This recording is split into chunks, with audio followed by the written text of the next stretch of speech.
Missed an episode of your favorite podcast? Choose from over a decade of content in our archives, not just the latest episode. All free at GCNlive.com. This is your call to action. Get prepared, America.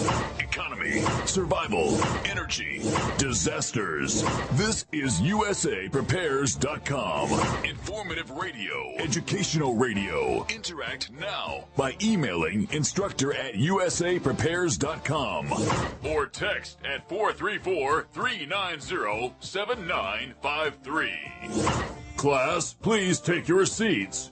Now, your instructor, Vincent Finelli. Everyone all set? Cocked? Locked? Here we go. Your dial set correctly to USA Prepares. We're here for 2 hours today, broadcasting from the Ozark Mountains for the moment. If you'd like to call us, 866-582-9933. Telephone listen line, if you'd like to take us with you, 605-477-3249. Jason is engineering the broadcast in Minnesota. I'm Vincent Finelli. In the front of the classroom, Ricky Rocket. Welcome, Rick Miller. Good morning. Isn't that, we always talk about the weather. Yeah. I have some bad news for everybody. It's not good. I don't know what your weather's like, but our weather, I've never seen it this cool and this overcast for this many years, many days, in this many years I've lived in northern or southern Oregon. It is, it's not summer, it's like fall. And I have met a friend I've known him a couple of years now via the internet. He worked with JPL, Jet Propulsion Laboratory. He's a remote viewer, but he's a scientist remote viewer. That's an interesting combination. Something like me, kind of. In other words, he's got 1 foot in science and 1 foot in imagination. And he has been accurate in predicting earthquakes and comets. He's been dead on. And his, we're going to do on Jeff Rent's a special show next Wednesday on what he's seeing is about to happen. Now, Jet Propulsion Laboratory has an algorithm that they've developed over the years that is different than the one I developed for the military back in the 70s. Mine was based on the planet Uranus. Believe it or not, I did a computer study, and there was a 3 sigma error coefficient with the placement of the planet Uranus and weather, on earthquakes here on Earth. That's impossible. There's no known laws. And yet, statistically, it was a 99.9975% probability. Now, I can elaborate on that in a minute, but basically, that was the Department of Interior. They wanted to have a prediction on earthquakes. And this model was later massaged by Jet Propulsion Labs and has led to its current algorithms, which is different than mine, that it has predicted the California earthquakes and what is about to happen. And their model, and this is just a model, which means it doesn't mean it's true, but they have a high probability because of the accuracy in previous predictions, states that this winter coming up will be the coldest in recorded history, and that by 2024 there will be parts of Canada that are uninhabitable. So now, I don't know what that all means. So you're expecting that this winter, to recap, is going to be the coldest we've experienced. It's the beginning of the end. And here's the bad news. The level of weather they're predicting, when you go down into a storm shelter, you're going to need about 10 feet. When you come back up, everything on the surface will be dead. That means seed in the ground, anything in the soil, like mycorrhiza, it will be essentially not sterilized, but nothing lives. It will be below 100 degrees, minus 100 degrees Fahrenheit. It will be very similar to the outline and storyboard you found in The Day After Tomorrow. Now, I'm not trying to do a doom and gloom, and man will survive. I mean, that's one of the reasons why a lot of the so-called one-percenters are already going south, Mexico and further south, and digging in. Now, I don't know what it all means, and I'm an old man, and I've gotten to a place where I'm not sure I could survive if I wanted to, because why bother? I mean, I'm 75 now, and I've done what I can do. What I'm trying to say is, with all of that occurring, there is absolutely going to be a flush with currency. That is happening shortly. I mean, way sooner than anybody expects. And the Bitcoin and all of these cryptocurrencies are going to be the new direction in barter. Now, I don't know how this all plays. I'm a nerd. What I did do is I looked at the statisticals going back to 2,000 years when the planet Uranus and the Earth and the Sun are in a certain geometric alignment. When that alignment occurs, you can count on a massive earthquake. And that was, I used the 360 computer back then to do the model all the way back in. There were other parts of that study that I didn't do. I did the computer study on it. It came out of Czechoslovakia during the time of what they called psychic discoveries behind the Iron Curtain. Russia at that time was not the technical giant that they are today. It was mostly Prague. And Prague had stuff. Janov, there was a scientist named Janov, that had developed the lunar sex cycle of the female, where when the woman is born, a code is locked into her for ovulation. And that if she moves, that code followed the phase of the moon and the sun with Earth. And we knew that was like an 87. That was 1 sigma error coefficient in ovulation, and could be used and was as a type of birth control. Now, what that's suggesting is the cosmos are not planets, because today in physics we know that space and time are constructs. They're not real. And because they're not real, they're the way man organizes information. And it doesn't mean they're real. And the experience of time for a child is quite different than that of an adult. And even in the most earliest philosophers would state it is a duration of consciousness. And they made distinctions between the sacred and the profane, where something becomes timeless. And with all of that said, this Andy, I'm hoping it'll be at 4 o'clock in the morning for his time, and he was going to do it last week, and we moved over, and we decided we're going to try to do it this week. And this man, in my humble opinion, is dead on. And I key off of his stuff when he sends it to me from England. He's been doing that now for a couple of years, and over the years you get a feel for accuracy on some of the people that you're dialoguing with, and this is one of my sources. And so I'm concerned, and I don't think anybody's ready. Literally, okay. I'm not. Okay. Rick, let me just ask you a couple questions for clarification here.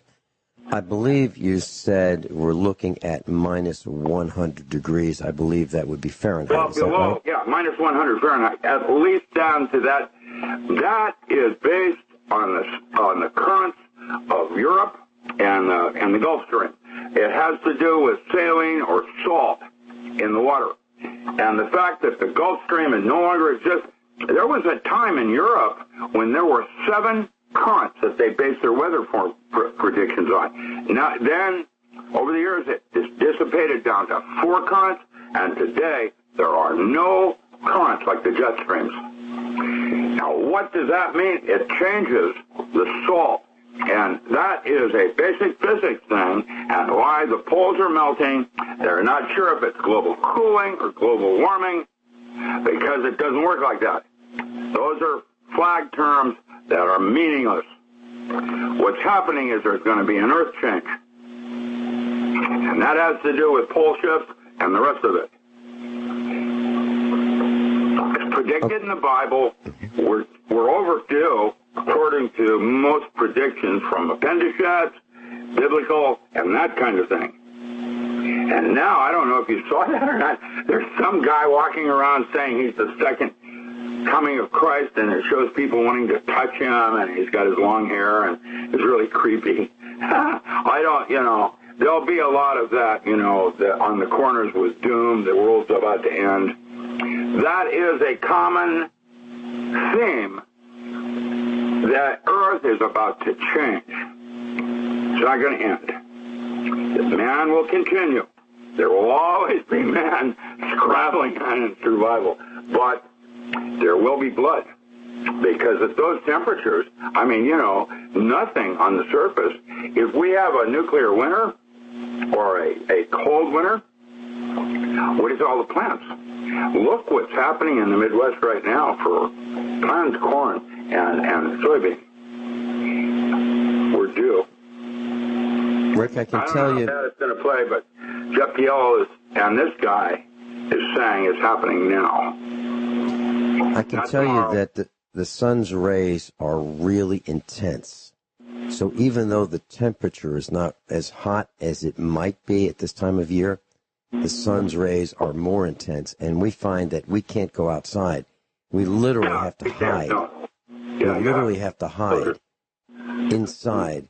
And anyone who has a tractor that doesn't have a canopy on it cannot really work in this part of the world, in the Ozarks, in the sun, in their field. They have to have a tractor with a canopy, and a cab would be better, and a cab with tinted windows and air conditioning would be better than that. Rick, my understanding is that water freezes at 0 degrees Celsius or centigrade, or 32 degrees Fahrenheit, and yes, it is possible for the oceans to freeze. And it's not, and I don't know the exact temperature at which the oceans would freeze, but they can freeze when we get down to just, I'm thinking maybe 30 degrees below zero, the oceans can start to freeze. Do you think that's about right? I don't know. Right now, I have had my hands full of just my day-to-days in terms of book sales and websites. My website got maxed. Nobody could place an order on my website for the last 2 weeks, and nobody told me that until I discovered one person. I'm focused on other things. I'm not even thinking about anything now but basic survival. The ocean can freeze. It won't. It'll raise. And New York, and just like in the movie, will flood. Right. Hold that thought. Hold that thought. Let's talk more about this when we come back with Dr. Richard Allen Miller, richardallenmiller.com. Let's do a quick refresher. So fresh water begins to freeze at 32 degrees Fahrenheit at sea level. That's fresh water. That's not salt water. That's not seawater. Seawater begins to freeze at 28.4 degrees Fahrenheit at sea level. So my initial thought, my initial guess, estimation, that the sea would begin to freeze at minus 30, I think is reasonable because the sea is a huge heat sink. There's a lot of heat contained within the sea, and the sea is deep and it's moving. So because it's moving, because it's deep, because it contains a lot of heat, that I think that minus 30 degrees Fahrenheit would be a reasonable guess at what temperature the oceans would begin to freeze over, and freeze deeper and deeper and deeper. Indoor pipes will freeze, indoor pipes, when it's minus 20 outside. if you don't have heat inside. So the longer it's minus 20 or below, the sooner those pipes are going to freeze if you don't have heat inside. And as you talk about this, Rick, you said something like, I believe you said something like, you don't want to be doom and gloom, but if these events occur, pretty much everything that we know is going to stop. For example, lead acid batteries, which are called flooded cells, because there's a flooded set of plates in the batteries. They're flooded with a liquid, happens to be an electrolyte, like sulfuric acid. That will begin to freeze. Just if you have a discharged battery, or a weak charge, it will begin to freeze at about the same temperature that water does, 32 degrees. So that's why you keep your batteries fully charged in your automobiles in the winter, because if you don't, the electrolyte will freeze and burst the case of the battery, and it will buckle the plates and physically destroy the internal workings of the battery. So that's why you keep your batteries charged in the winter, so that doesn't happen. But even with a fully charged battery, when you get down to 30 degrees below zero Fahrenheit, you're going to have batteries that are going to fail. They're not going to work. That means that the communication systems, the central offices, as they're called, which is where the switching gear of the local telephone companies, that's where they house that. It's called the central office. Doesn't mean lots of people are there. It means that's where the equipment is. They have battery backups to keep those systems working when there is a power outage. That's why your telephone works when the electricity isn't working. So when your local grid is down, the telephone company still has signal on your landlines because they have a battery backup. Well, that won't work. Hard drives don't like being cold. Hard drives don't work in cold weather, really cold weather. They don't want to spin up. So your hard drives won't work. The servers won't work. The batteries will freeze. Although the solid-state electronics like it cold, but they don't like it. They don't like ice on the circuitry. So that's not going to work. So we're going to lose communications. We're going to lose the grid. We're going to lose the cooling system for the nuclear reactors. Yeah, we'll lose that too. Looks like we're going to lose everything, Rick. Yes and no. Yes. We have underground bunkers. We have that where things will work. However, it takes, like a nuclear reactor, it takes 1 full year to actually power one of those down. You can put it on hold, but you still need the coolant for a full year before the reactor is literally zero. And because of that, with the suddenness and the grid collapse and not being able to cool the reactor, even at these temperatures, that's not going to have a single thing to do with nuclear radiation. And all these reactors that are near you are going to go critical, like Chernobyl and Fukushima. They're going to fail. And as such, you're going to have a part of North America that when the party's over will be literally uninhabitable for several 100,000 years. And that's technology that played the game of, we don't know how to get rid of nuclear waste, but in the next 20 years we'll invent a way so that we have a place to put all this nuclear waste. And here we are, 30 years later. Dr. Richard Allen Miller's with us. Rick, many years ago, when I lived in Virginia, I was in the co-pilot seat of a small airplane, a Cessna. And we flew to upstate New York. And when we left upstate New York from an international airport, we were in this little tiny plane, and it was starting to snow. And the visibility was getting worse, and we decided we're going to get out of there before we couldn't see, and we get stuck there. So we took off, and we were at about 1,000 feet, maybe 1,100 feet, and the engine stalled. We were at 0 visibility, and the engine stalled. The carburetor iced up. And there was the perfect combination of humidity and temperature. And the temperature was dropping really quickly, and the engine shut down. And we couldn't see where we were going, but we knew one thing. We were going downward. And I had visions of farm fences, barbed wire, power lines, power poles, trees. I couldn't see them, but I knew they were in our very near future. We couldn't get our engine started because of those temperatures. Ultimately, we got the engine started and we pulled out of it. But it was a white knuckle ride. And the reason I'm mentioning all this to you is because gasoline, when it volatilizes and vaporizes, gets cold. So that means to me, and correct me if I'm wrong, but if we get into plummeting temperatures, our gasoline-powered vehicles aren't going to work. Oh, no, nothing will work. Our diesel-powered trucks and cars won't even turn over, let alone start, because we won't be able to generate.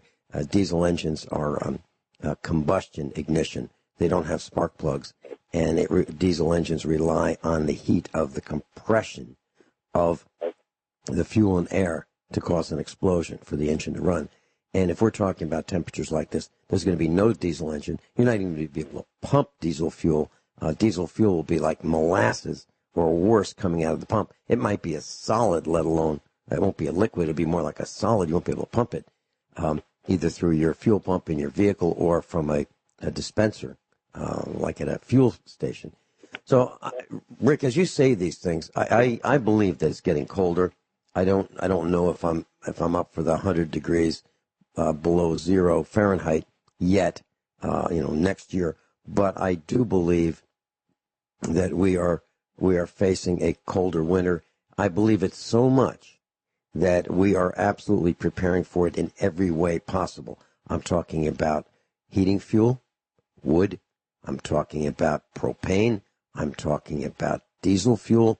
I'm talking about hay for the animals, shelter for the animals. Yeah, I need to say something here. The problem also is the temperature is going to happen in the change from being normal or cold to unlivable in minutes, not in hours and not in days.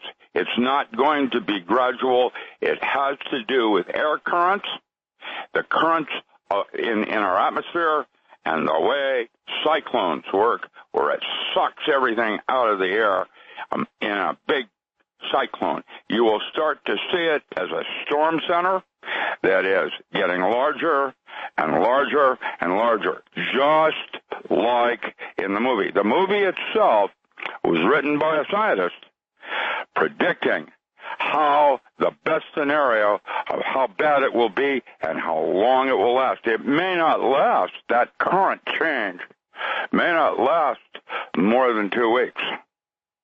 Might reboot. But during that 2-week period, people in the air, just like in the movie, the aircraft will start to fail. One guy, when it's starting to fail, opened his window to look outside, and when he looked outside, he was frozen. Just like that. Vapor pressure. And that's what it's going to be about, the vapor pressure. And that's how the Earth reboots itself, is the exchange ratios in these air currents. And that's why it's going to happen, because the air currents have to have it. Haven't you noticed the ionosphere and up there how the clouds are moving one way and the lower clouds are moving a different way? You have currents up there. And these currents are what move the water around the planet and the surfactants or the salts in the water. And when it changes, the salt levels, that's what we're talking about. And this is going to have, you wanted to talk about surfactants and red line oil, which I use in my 280Z. And I was all prepared to do that. And I started to realize what a surfactant is and how, on a more global level, that physics is going to be applied to other aspects of reality. And that's when I opened up with my salvo. That's what your little cue up this morning led me to do.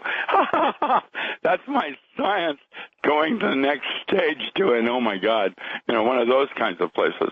And I don't know what to tell you because it's going to kill everything in the soil, which means there's going to be no seed. That means the trees are gone. The earth is barren. There's going to be a weird sun because there's going to be no kind of filtering system for the UVB, the strong ultraviolets, ultraviolet UVBs. They're going to be so bad they sterilize everything that you consider living, including seed that's in dormant stage. That's why they had that repository in Sweden. This is which by Norway, which by the way I believe is melting. Isn't they that have a problem with that? Yeah. But here's an interesting talk about it. So is it global warming or global cooling? And the correct answer is yes. It's both because it isn't about warming and cooling. It's about current changes in the atmosphere and what must happen because of the salt in the ocean. That's that. And it's basic.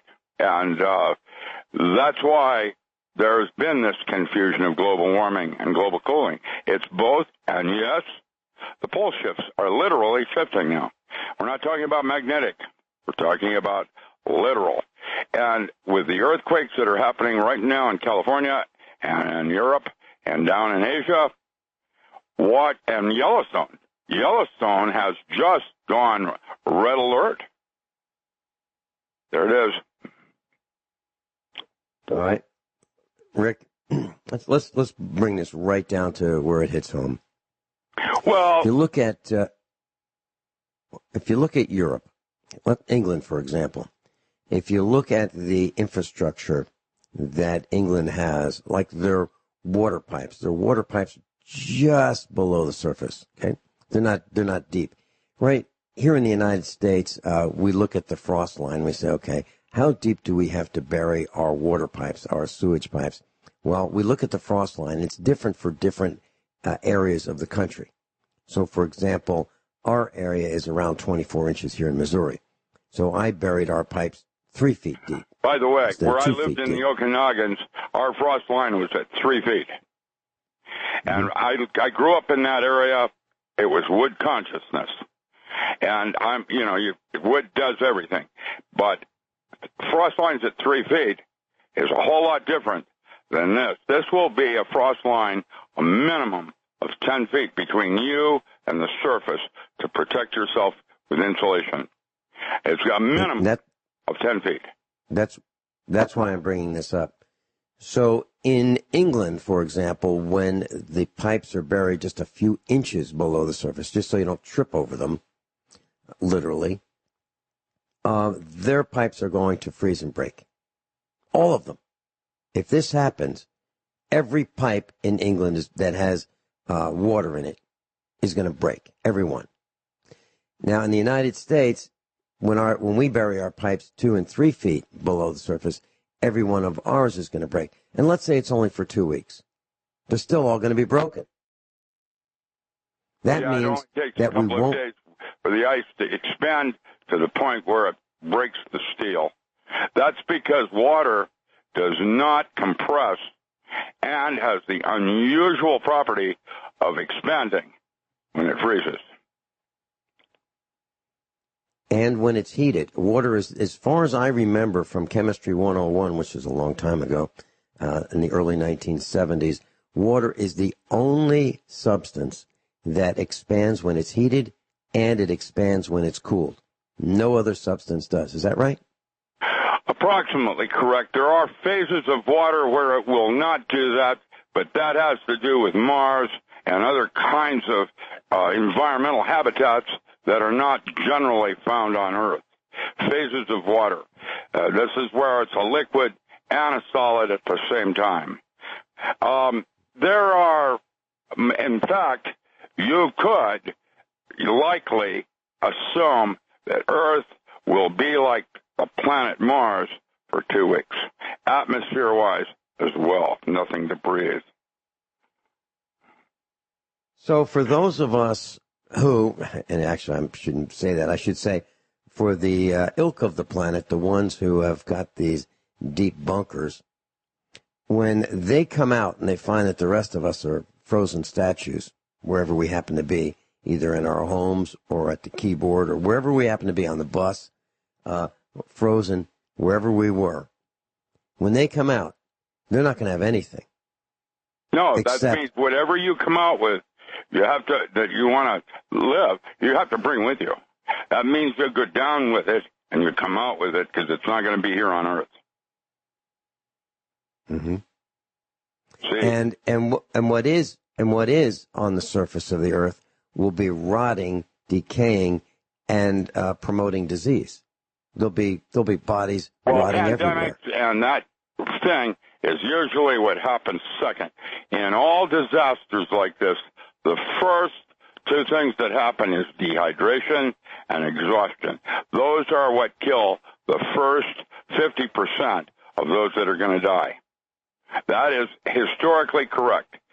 50%, the first 50% of people to die will be from dehydration and exhaustion and related, syndromes from that. Those are the first two things to kill, even before diseases and other kinds of weirdness, looting, whatever. When I lived in Virginia, we had a grid down situation for just 11 days. And it was a real simple thing. It was raining at about 31 degrees Fahrenheit. What happened was it was cool for days. And then the temperature started to change, and it rained at 31 degrees. And when the rain landed, it started to freeze. It froze on the power lines. The power lines became thicker and thicker with ice. The fence lines became thicker and thicker with ice. And each drop of rain built upon this mass. They were like icicles, but they were on the power lines, and they were attached to the power lines. It was so heavy that the power lines broke. There were so many of them that broke. And then the roads froze with like a quarter of an inch of ice. Dr. Richard Allen Miller's with us, class. If you'd like to buy some of his books, you can go to richardallenmiller.com, Richard, A-L-A-N, Miller, M-I-L-L-E-R.com. Rick, one of the things that we do here at USA Prepares is bring firsthand experience to the discussion, a theoretical discussion plus firsthand experience. So, as I was mentioning, when I lived in Virginia a little over 15 years ago, there was 8 days that we had a grid down situation. And it just was drizzling, and the drizzle caused a quarter of an inch of ice on the roads, and the roads were crowned so that the water would run off them, but they were a complete sheet of ice. You would fall down just trying to stand still. That's how slippery it was. Cars trucks that tried were in the ditch, and there was no getting them out. You couldn't pull them out with a wrecker because the roads were just a sheet of ice. So what happened was, and you're talking about dehydration and exhaustion, and I want to put an exclamation point on that. So on our farm, we were surrounded by other farms. And on our farm, I just went out to the barn, and I fired up our generator. It was a diesel-powered generator connected to a 275-gallon fuel tank. I started up and threw the transfer switch, and we were back online. It took 5 minutes.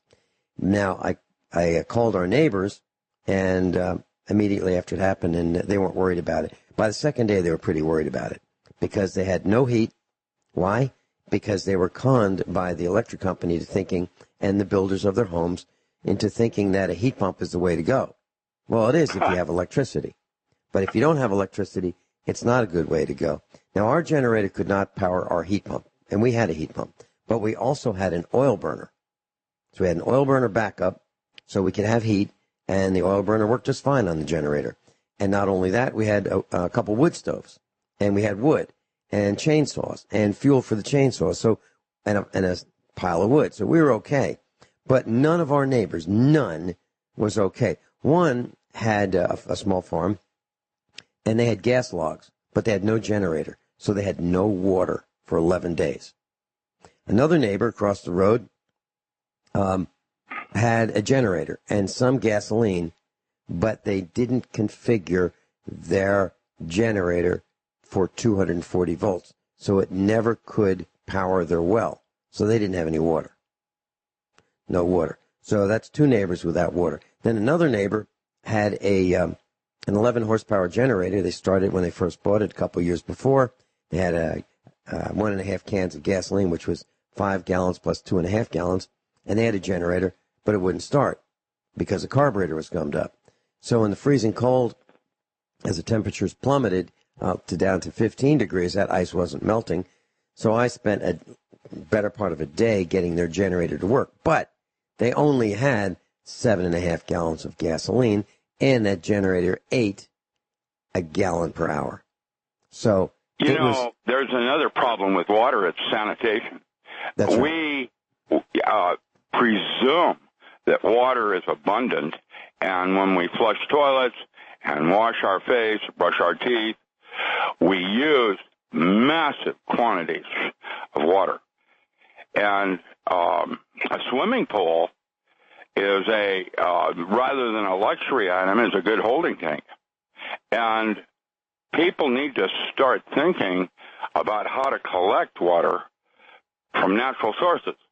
A lot of times your well in the old days used to be inside the house where you filled it from rain that hit your roof.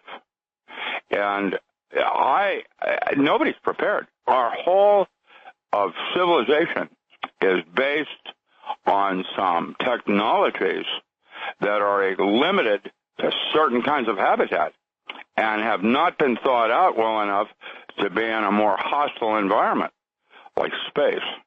And because of that, how are you going to? What are we going to do if we have fires? Oh yeah, that's coming up this summer. We're already starting to show forest fires down on the West Coast that will shade the sun from being able to do photosynthesis on plants. And now there's nothing to eat. It goes downhill from there because most people assume certain kinds of conditions that will not be in place. And that's that. When I was at the university, my parents decided to sell their house in a neighborhood and buy a house on a farm.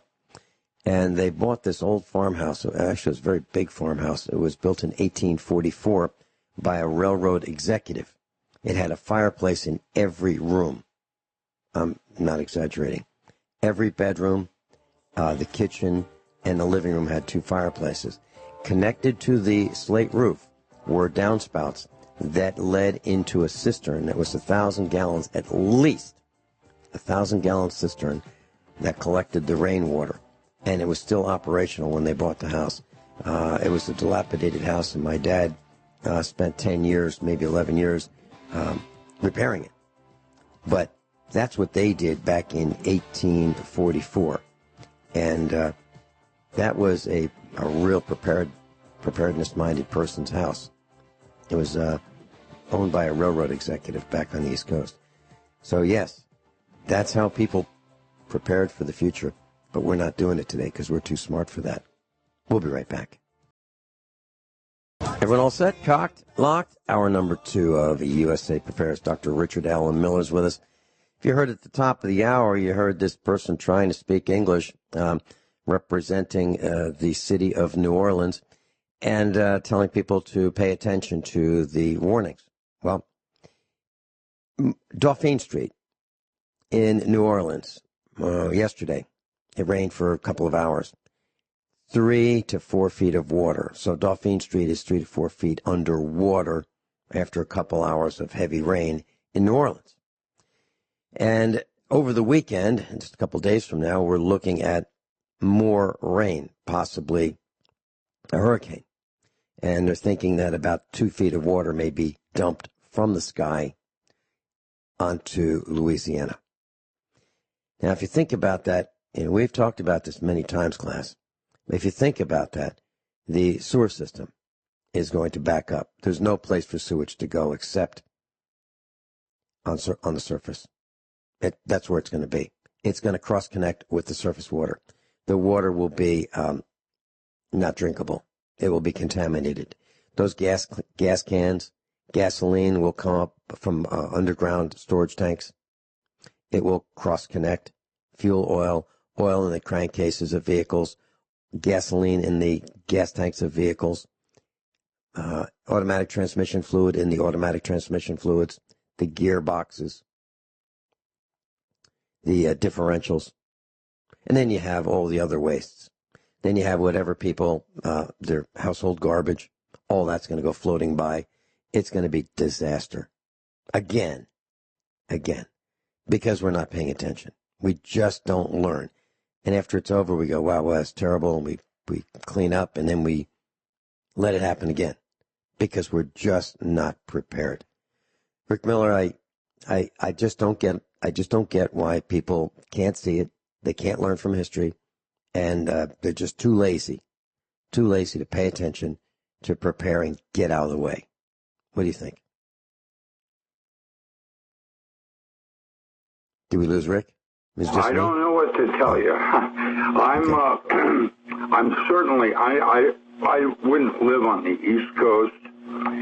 What do you think's going to happen to, look at with nothing happening, look at the level of anger and road rage that currently, some woman yesterday or the day before I had road rage was going to shoot the other guy and accidentally shot her husband in the head.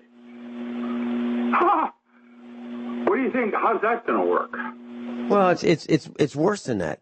I mean, it's all that and more. I was at Sam's Club about a week ago. I had to get something. And so I went into Sam's Club, and they had this huge crosswalk area. And so it's very clear that vehicles are to yield for the pedestrians. Well, it was clear for me. I had every right of way, and there was nobody there. And this woman walks out the Sam's Club door. She's looking down at her phone. Now, I'm not talking about a millennial, because I would expect a millennial to do that.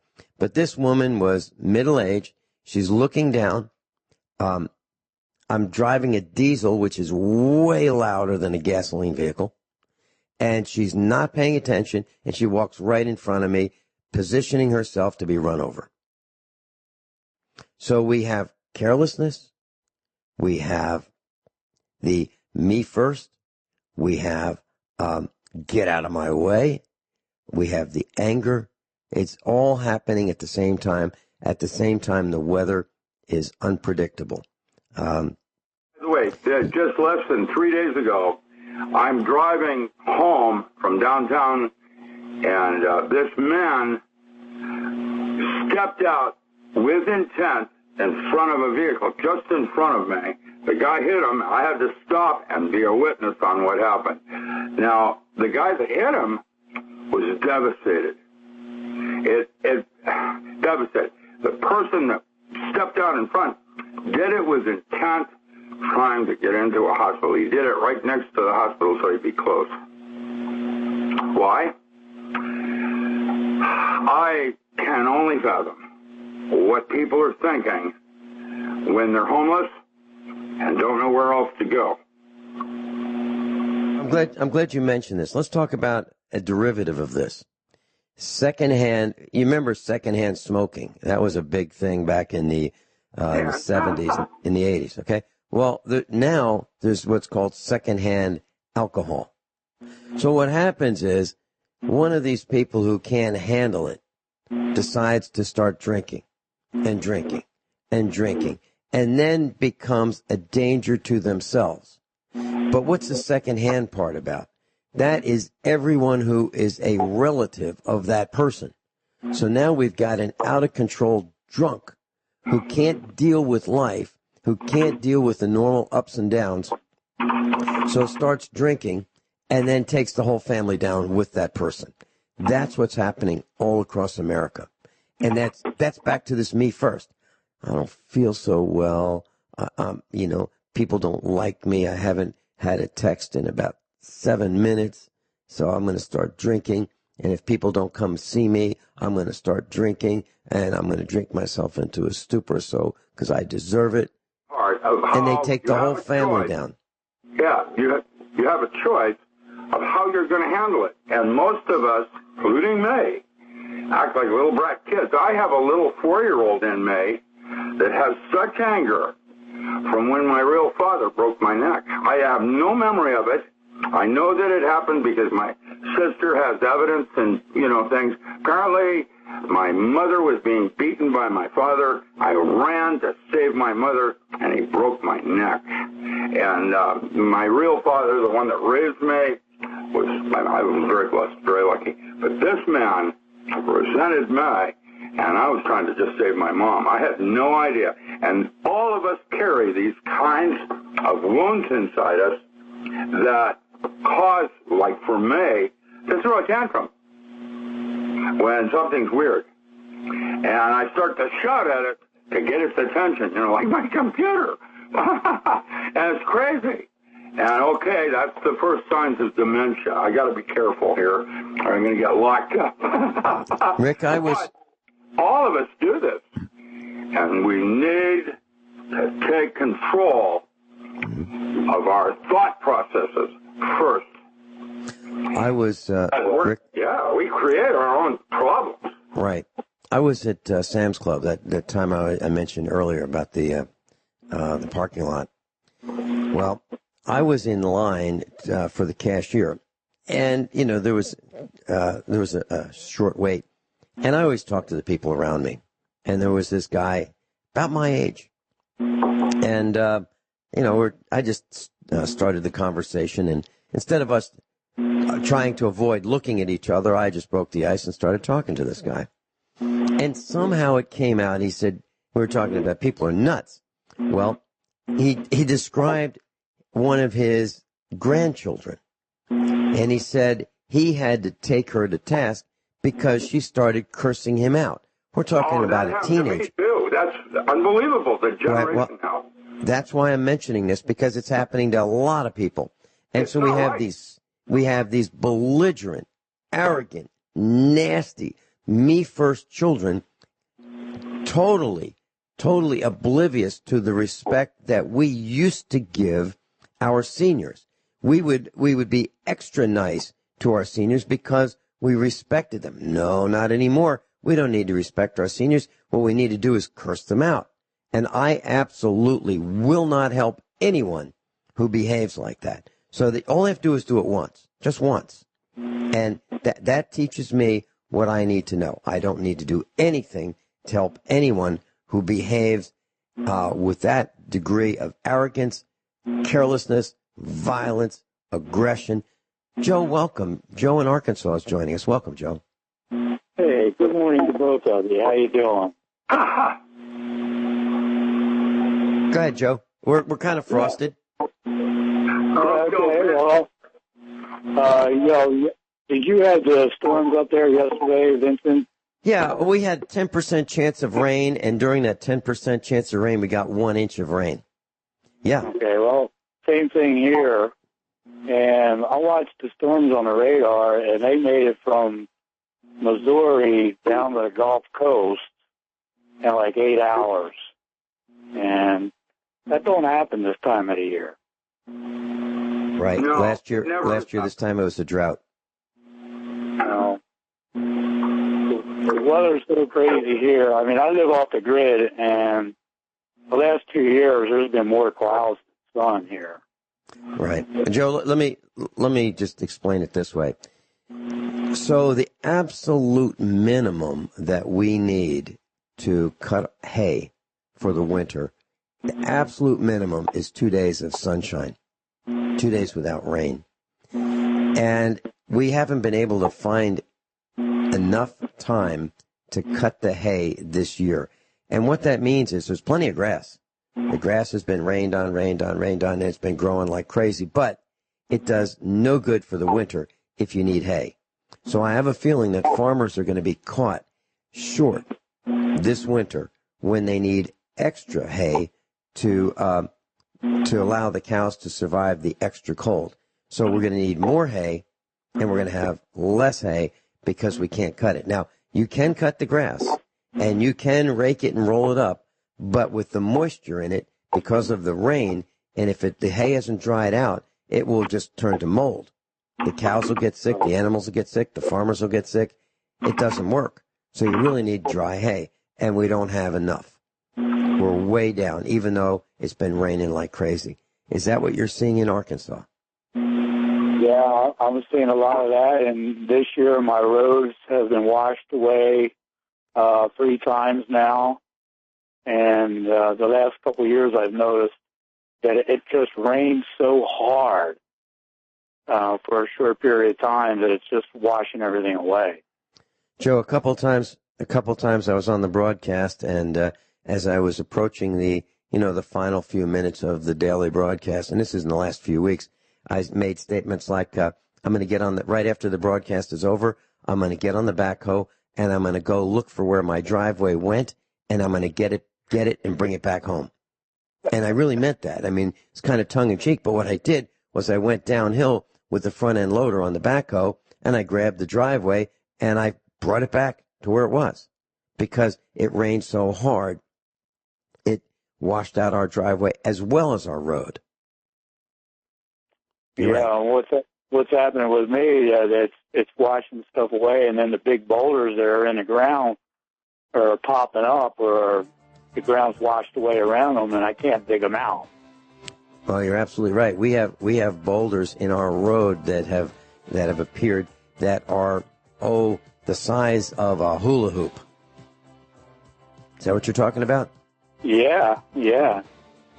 Just Sunday I was out there with a jackhammering them. That's a good start. Yeah. Do you want to hold? Yeah, sure. Okay, we're going into break. Then Clint in Iowa. Dr. Richard Allen Miller's with us on the West Coast. Joe in Arkansas is on the line now. Clint in Iowa is on hold. Joe, please continue. Yeah, I'd like to say a few weeks ago, I every day I try to get some sun, at a particular time, and, with the clouds and all, and you just never know out here anymore. And one day I was out there laying out in the clouds, and the sun came out behind the clouds, or if it is a sun. It was so hot. I mean, I jumped out of the chair. I freaked out. I said, that's not right. Something's wrong. Something is wrong. Was this just a few days ago? No, this was a few weeks ago, but I do feel it from time to time. Okay, we felt the same thing. And our son came in, and he's a pretty tough guy. He's in his mid-20s. He was on the tractor. He couldn't stand it. He just couldn't stand it. He came into the house. He said, I can't take it. It's too hot. The sun's rays are so hot. He had to get out of the sun. And he's a tough guy. So you're absolutely right. That's happening here, too. Yeah, I literally jumped out of the chair. I jumped out of the chair. Whoa, that's not right. It was like a heat lamp just was put on me. That's right. That's exactly what it's like. And I'm very concerned about the solar array or arrays because they need to be cooled. So, class, if you're thinking about building a solar array and sticking it on your roof, you're going to need to have an airspace between your roof and the solar array so air can get under those panels and cool them so that they don't cook and destroy themselves. And keep that in mind. So that we've kept that in mind for our solar array, but it's something that you have to think about. Anything else, Joe? Yeah, does Doc Miller have any places in mind to relocate to? Well, Rick, where should we move to? I don't have the answer to that. I can tell you there's a book that I use called We Are the Earthquake Generation. And it will tell you where some of the more safer locations are regarding earthquakes. Now, why I'm mentioning that is because with all the rest of it, Yellowstone is now showing lava as far as Ohio underground and is about to blow. And when it does, North America, the entire, is going to be different. And I don't know how badly that is going to expect. Nobody does. There are predictions and what-if scenarios, and the one that the military uses, which is the worst-case scenario, would be Chet Snow future map of America. Now, that doesn't mean it's going to be that way. That's the one the military uses. There are others, Edgar Casey, Scallion, others that have tried to predict, you know, when this happens and when that happens, what is the shoreline going to be like? What's the Central America going to look like? Nuclear radiation and all of the rest of it. And it's all a question of bunkers and hidey holes that are in bedrock.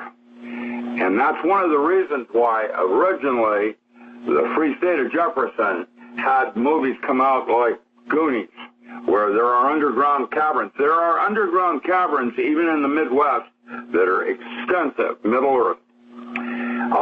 Most of these have been taken up by military and or corporations for storage. But you can build a bomb shelter just like we did in the 50s and, you know, duck and cover. Good luck with that. Well, you know, I remember as a kid going under my chair with one hand over my neck and the other one across my face, and that's not going to take care of Hiroshima. And when I say that, the sun right now is breathing out radiation. It's in a solar minimum, which means that as it's going through deep space, instead of absorbing like a big bumper, it's allowing crap to come around the sun and hit the earth. And that's what you're experiencing. Joe, I want to thank you for the call, and check out Joel Skousen's book. I've got a copy right in front of me, Strategic Relocation, and it has a lot of the criteria that you would need to look at for your next move. We'll be right back. Okay, guys. We'll be right back with Clint in Iowa. Doc Ram's with us, Ricky Rocket, Clint in Iowa. Thank you so much for patiently waiting. You're on the air. No problem. You know, I was actually in a pretty good mood this morning until I started listening to you guys talk. Cheaper. Yeah. You know, I had a Vietnam veteran friend of mine. He told me, he says, no matter how well you prepare, you can never prepare enough. So I do what we can and stuff for, you know, I kind of have a tendency to, you know, agree with what you guys are talking about and such, but the reason I'm calling, Doc Ram was talking about that gentleman that walked out in front of the vehicle and got hit. Mm-hmm. Yeah. And I've heard him speak to collective consciousness before, and I'm wondering if the collective consciousness could be what this zombie apocalypse could be coming, you know, that they make all these movies about and everything and forewarn us about that sort of thing. And, you know, maybe everybody's just going to be walking around, you know, getting hit by cars or something like that. Now, I know I'm talking like way off the planet about what's going on. No, I don't think you are. I'll tell you why.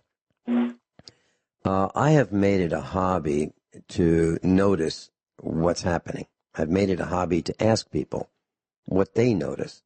And so when I was in that line for the checkout at Sam's Club, I asked the man next to me, you know, hey, how's it going? And struck up a conversation. He's seeing the same things that I'm seeing. And if I'm at the, the big box lumber yard, same thing. And what I'm finding is people who are my age, I'm talking 67-ish, they're all seeing the same thing. And all walks of life. Now these are people who do listen to the radio. These are people who don't listen to the radio. These are people who have never met me before, don't know me from Adam because I don't say who I am. I'm just some guy, and I don't identify myself as, what I do on the radio. And they're saying the same things. So I believe that they and we and you are all seeing people looking down, totally distracted.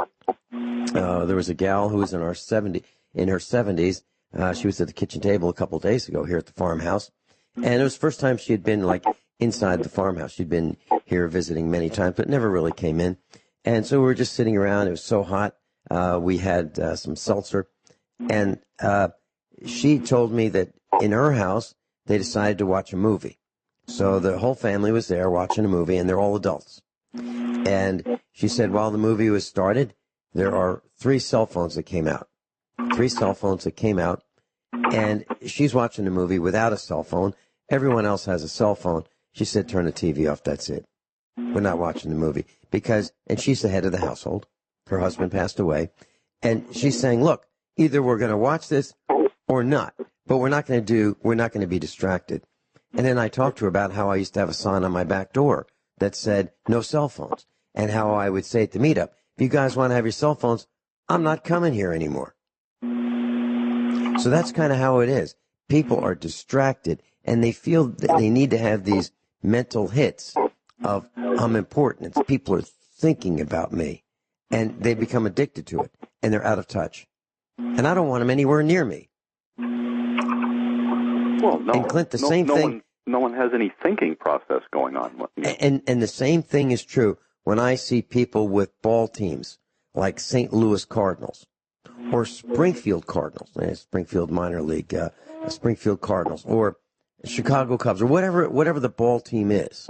And they have those $200 T-shirts on. And I think, this guy, whatever his IQ I thought it might be, it's at least 10 points less than that. Because they're not paying attention. These are people who go to ball games and they accomplish nothing. Nothing. They are consumers. They are people who consume without putting back. That's what they do. And I'm not interested in associating with them in any way, shape, or form because they're not contributing to the whole. Rick, your thoughts?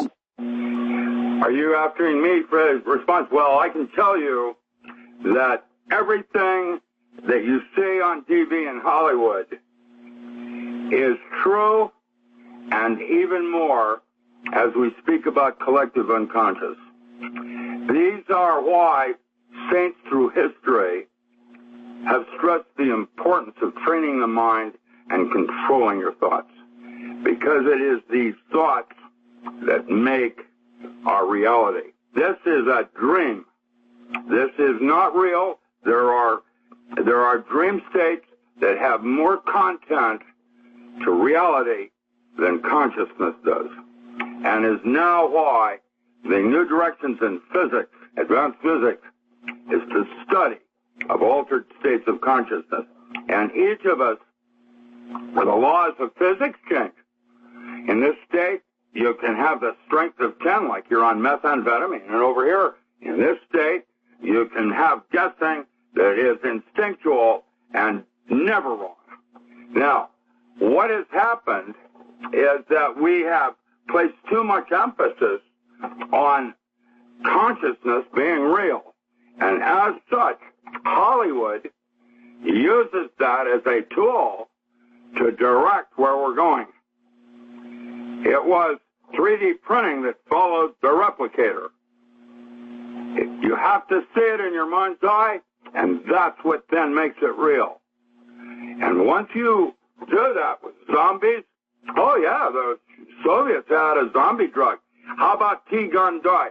That is in all cats, and 1/3 of the human race has T-gun dye inside themselves, that if that gets across the blood-brain barrier, you do become a zombie. Newsflash. Now, diet. And why we eat what we do. Models. And how the Barbie doll has placed you being happy with yourself is impossibility. I don't know about your state, but here, obesity is gross. 1 in 4 people in Oregon are obese. And I'm not talking about fat. I'm saying obese. And it's, I don't know where we're going, but it's no place I want to participate. And that's what the whole thing is about, is your mind's eye and all the different possibilities. And is it this or is it that? And the correct answer is yes, it's all of that. Rick, I think Clint is talking about the collective consciousness, and I wonder if this is one of the aspects that he might be referring to. So for a couple decades when I was growing up, the Roman Catholic Church prayed and asked for prayers, the collective consciousness of the parishioners of the Roman Catholic Church worldwide on Sunday, every Sunday, pray for the conversion of Russia. So it seems to me that the Holy Roman Catholic Church, as they refer to themselves, actually believes in the collective consciousness and the power of prayer. Is that something that you're talking about, Clint? No, sort of. Sort of is like me. No thought is original. I'm not an original thinker. Nothing is original. I am basing my thoughts on others that I have interacted with over the years that have led me to become uniquely myself as part of the being human. That's what gives us a distinction between angels and demons. You know, and just what you spoke there just now, and this is going to sound, I don't know how it's going to sound. I understand what you're talking about, but yet I don't understand it. Okay? It's not about, how do I put this? I'm a late scout. I might seem bright, but really I just got there first, but it's man that did it, not me. It's the distinction between a whale and its song of history. The whales, when they sing, what we've now discovered is their history, just like American Indian does with medicine. It's their history. And these songs are uniquely different. And that's why they sing them, because it's how they identify themselves from each other. And man does it differently. And we have, I don't know how to explain it. Carl Jung distinguished it from the conscious, the superconscious, and the id. And he took it to the next level of metaphor. And metaphor is how you go from one item to the next in chunking, like a wheel, a rim, a lug nut. It's a way you build up a concept in your mind. Man is unique in terms of looking at the universe in terms of space and time. They're not real. We have time bends with gravity. What does that mean? It bends with light. What does that suggest? What is dark matter? We don't know. They're constructs to try to understand what is and is not going on. That means that with that concept, there's no such thing as a toe or theory of everything. We will never get there because we don't work like that. As Simon says, you can go halfway to the door. The thing is, it's not about the door. It's about the journey. And we focus on the wrong thing, thinking that space and time are real, when in fact all they are is constructs in the way we want to go from one concept to the next. That's Gregory Bateson. And you want to get into this, man has, on another level, you are me, and I am you, and I am the walrus. Well, all I can say is wow. Yeah, you ought to see what he's like in person. Yeah, well, you ought to see me drool while I talk, man. I'm a functioning savant, and I drool, hum, and all kinds of weird things. So, don't think I'm normal. No, very normal. And I'm going to have Perry Comitatus sing the Right On song. So are we trying so hard to look at an end result that we are not paying attention to the basic steps before that? That's correct. Okay. We have been distracted, and we're little tiny brat children thinking that this is all there is. What do you think daydreaming is? Well, I have always, not always, but in the last few years, I started thinking a little bit more in-depthly about things, I guess. And I always question where the dream... Your upper brain, that thing that you do with, quote, thinking, that's what gets you in trouble. Because if that brain is there to make all your beliefs true, I wouldn't have seen it if I hadn't have believed it. You work with your gut and instinct. You don't make mistakes. Yes, I've heard you talk about that before. The relationship. Clint, I've got a question. Is absolutely, yeah, I get that. Clint, I've got a quick question for you. You only have about 20 seconds. How'd you find us? That takes longer than 20 seconds, Vincent. I'm sorry. Okay. It started with Joyce Riley. Okay. And after she died. Right. Okay. Can you hold for just a minute and tell us? Yeah, sure. And I know you're getting close on time. After the break, I'll be short. Dr. Richard Allen Miller's with us. RichardAllenMiller.com. Richard, A-L-A-N, Miller.com. If you'd like to go to the website and peruse the books for your viewing and purchasing. Pleasure. Clinton, Iowa, quick question. So how did you find us? And you mentioned Joyce Riley. I started listening to her a few years back, and then after she had passed, I didn't like what the format was after that. So on my computer screen here, I have 6 choices from the GCN service there, and your USA Prepares and your picture there in front of the microphone was there. So I clicked on it one day, and been here ever since. Wow. So it hasn't been as long as I probably would have liked to after, once I got hooked on your program. The list goes on and on about the things that you talk about, from all the way from when people ask you for advice and they don't take your advice and they just do it their own way anymore. That makes you so mad. And this whole wheel bearing thing with the Dodge Ram pickup truck thing. So. Mm-hmm. Yeah. And let me just share something with you since you mentioned that. So we have a full automotive shop here at the farm, and it was really for our own purposes, but people show up and they've got problems and they can't seem to get other people to fix their equipment. So they've been just showing up. I mean, literally, people just show up here. There's no sign that says, come on over to Vinny's repair shop or our son's repair shop. It doesn't say, there's nothing that indicates that there's even a farm here on the road, on this dirt road. But people have found out about it and they show up. And the latest thing is a Toyota Tundra truck showed up here, and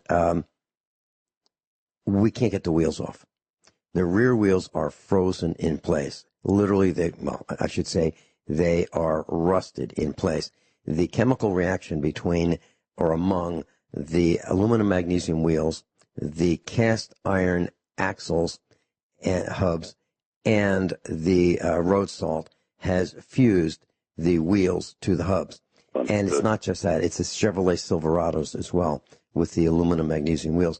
So what I'm saying is if you have a flat tire and you think that you're going to be able to get your tire off the spare tire carrier, and if you've been through salt, you're not going to get it off. It's rusted in place. Second thing, if you think you can get the lug nuts off with the lug nut wrench that comes with your vehicle, you won't be able to because they are rusted in place. And then if you get that off, if you think you're going to get your wheel off the axle, you're not going to be able to do that. We actually sprayed with multiple penetrating oils. We told the guy with the truck to come on back in about a week, and we'll see if we can get it off with a sledgehammer and a 4x4. We might have to use a porta-power or hydraulic press to get the wheel off.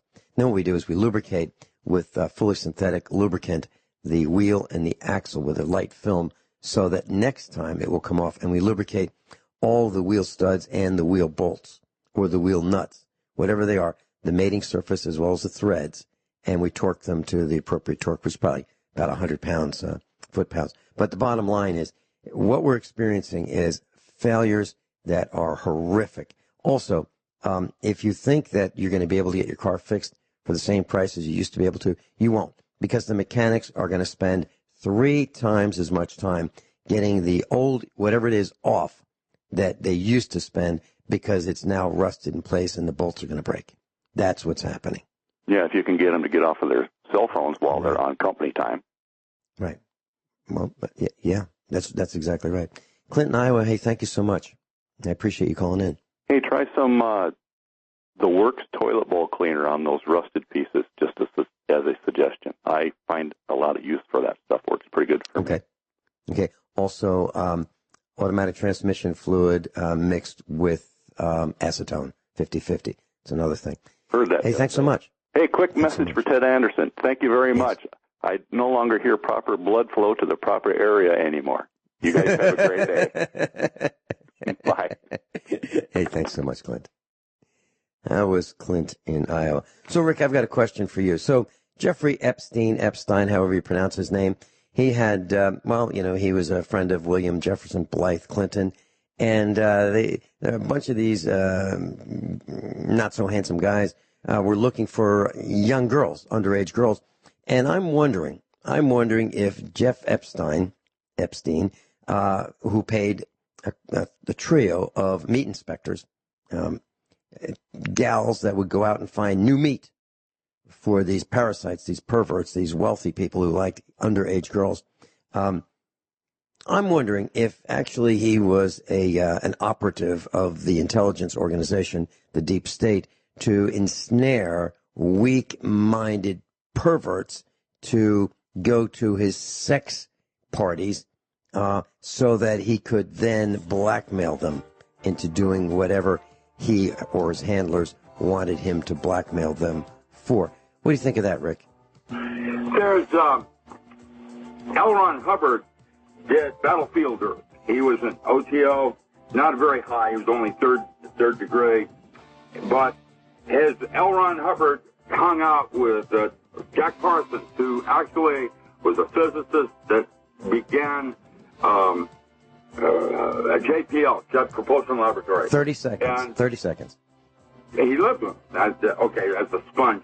He created a concept, called Scientology, which is based on leverage, blackmail, where your position in the society was what you had on other people below.